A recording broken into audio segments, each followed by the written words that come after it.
Leo Aprili 6 ya mwaka 2026, Waziri Mkuu wa Jamhuri ya Muungano wa Tanzania akiambatana na Waziri wa Mambo ya Ndani pamoja na Mkuu wa Mkoa wa Dar es Salaam Albert Chalamila wamefika katika eneo hilo, lengo ikiwa ni kuzungumza na wafanyabiashara, ikiwa ni pamoja na kutoa maelekezo kwa mkurugenzi wa halmashauri kutokana na kile ambacho kilijitokeza, hususan athari ambazo wafanyabiashara walikutana nazo kutokana na ofisi zao kuwaka moto.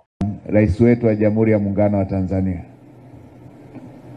amepata taarifa ya jambo hili, anawapa pole sana na ameelekeza uchunguzi wa kina ufanyike ili tujue chanzo cha tatizo hili, na kazi hiyo imekwisha kuanza ili tuweze kupata undani wa chanzo cha jambo hili lililojitokeza.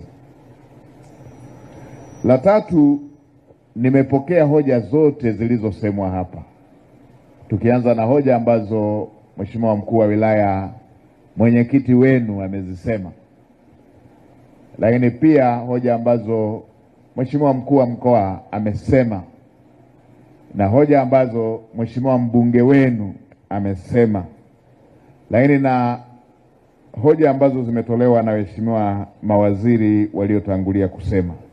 Tumepokea. Mengine tutatolea kauli hapa, lakini waombe mridhie, tutatoa maelekezo mengine baada ya kujua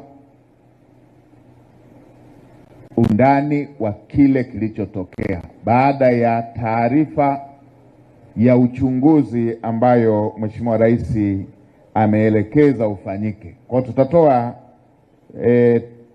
kauli nyingine ya serikali baada ya kuwa tumepata taarifa ya huo uchunguzi wa nini kimesababisha jambo hili baya ambalo limegharimu mitaji ya wenzetu waliokuwepo katika eneo hili hapa. Mkurugenzi, ukitoka hapa leo, wakati unamalizia sikukuu, umalizie na mipango. Kesho hapa pote pasafishwe.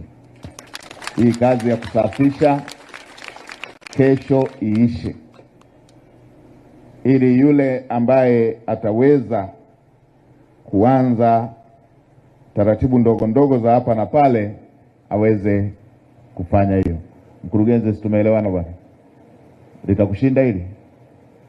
Hebu mpeni mic mkurugenzi, tupe uhakika huo. Sogea hapo mkurugenzi, ili wajue kabisa.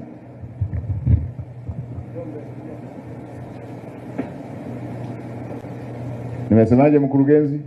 Mheshimiwa Waziri Mkuu, umesema kesho kazi ya kuondosha hizi takataka ikamilike yote kesho. Linakushinda hilo? Hapana, ilishindi. Mpaka saa 12 jioni kila kitu kitakuwa sawa. Haya, hilo tumekubaliana, limeisha. La pili,